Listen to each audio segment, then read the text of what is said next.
Schoenen. In deze video leer je Nederlandse woordenschat over schoenen en schoenen kopen. Luister goed en test jezelf aan het einde van de video. Naar de schoenenwinkel. Het is zaterdag. De familie Jansen gaat naar de schoenenwinkel. Ze hebben schoenen nodig voor de kinderen. De kinderen heten Lisa en Tom. De familie loopt naar de winkel. Het is een grote winkel met veel schoenen. Ze zien schoenen voor school, sport en regen. Lisa en Tom zijn blij. Ze houden van nieuwe schoenen. Eerst kijken ze naar de schoenen voor school. Lisa ziet een paar zwarte schoenen. Ze zegt: "Mama, ik wil deze schoenen." Mama kijkt naar de schoenen en vraagt: "Welke maat heb je, Lisa?"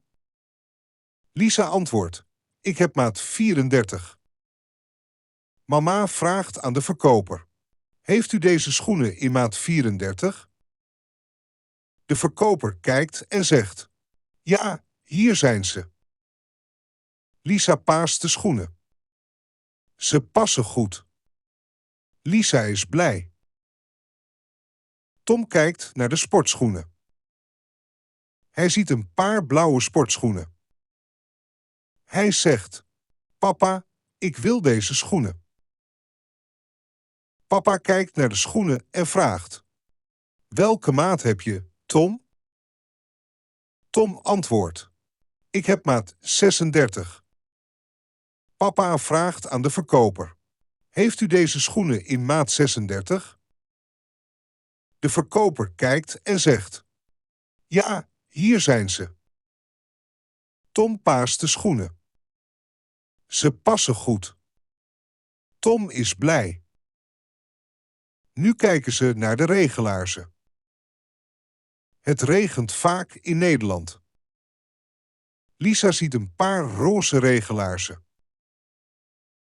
Ze zegt: "Mama, ik wil deze regelaarzen." Mama vraagt aan de verkoper: "Heeft u deze regelaarzen in maat 34?" De verkoper kijkt en zegt: "Ja, zeker, hier zijn ze." Lisa paast de regelaarzen. Ze passen ook goed. Lisa is blij. Tom ziet een paar groene regelaarzen. Hij zegt: "Papa, ik wil deze regelaarzen." Papa vraagt aan de verkoper: "Heeft u deze regelaarzen in maat 36?" De verkoper kijkt en zegt: "Ja, hier zijn ze." Tom paast de regelaarzen. Ze passen goed. Lisa heeft ook voetbalschoenen nodig voor haar voetbaltraining. Ze ziet een paar rode voetbalschoenen. Ze zegt: "Mama, mag ik deze voetbalschoenen?" Mama vraagt aan de verkoper: "Heeft u deze voetbalschoenen in maat 34?" De verkoper kijkt en zegt: "Ja, hier zijn ze." Lisa paast de voetbalschoenen. Ze zegt: "Mama, deze schoenen zijn te groot. Mag ik maat 33 proberen?" Mama vraagt aan de verkoper: "Heeft u deze voetbalschoenen in maat 33?" De verkoper kijkt en zegt: "Ja, hier zijn ze." Lisa paast de voetbalschoenen in maat 33. Ze passen goed. Lisa ziet ook een paar witte gimpen. Ze zegt: "Mama, ik wil deze witte gimpen." Mama vraagt aan de verkoper: "Heeft u deze gimpen in maat 34?" De verkoper kijkt en zegt: "Sorry, we hebben deze gimpen niet in maat 34." Lisa is een beetje teleurgesteld, maar ze begrijpt het. Mama zegt: Misschien hebben ze deze gimpen in een andere winkel. Lisa knikt en glimlacht. De familie Jansen kijkt nog even rond in de winkel. Ze zien veel verschillende soorten schoenen. Er zijn sandalen, hardloopschoenen, slippers en nog veel meer. Lisa en Tom vinden het leuk om alle schoenen te bekijken. Lisa ziet een paar mooie sandalen. Ze zegt: "Mama, mag ik deze sandalen ook?" Mama lacht en zegt: "Misschien een andere keer, Lisa. Vandaag kopen we alleen de schoenen die we nodig hebben." Lisa begrijpt het en knikt. De familie Jansen gaat naar de kassa.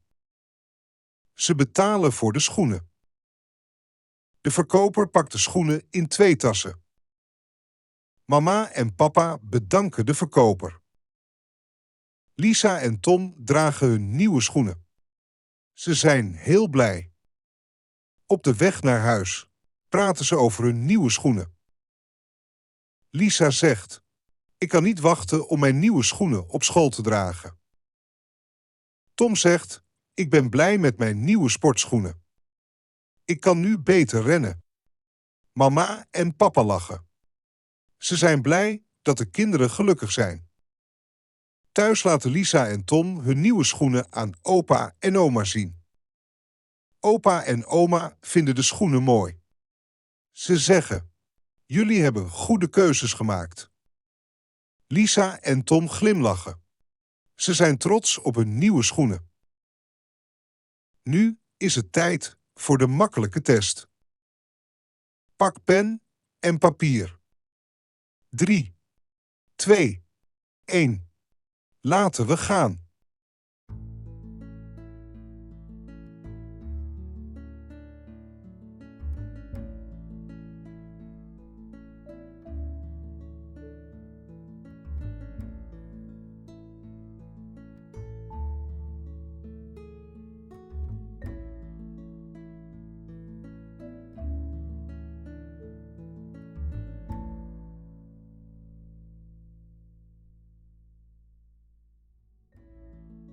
Schrijf ons in de reacties onder deze video hoeveel goede antwoorden je hebt.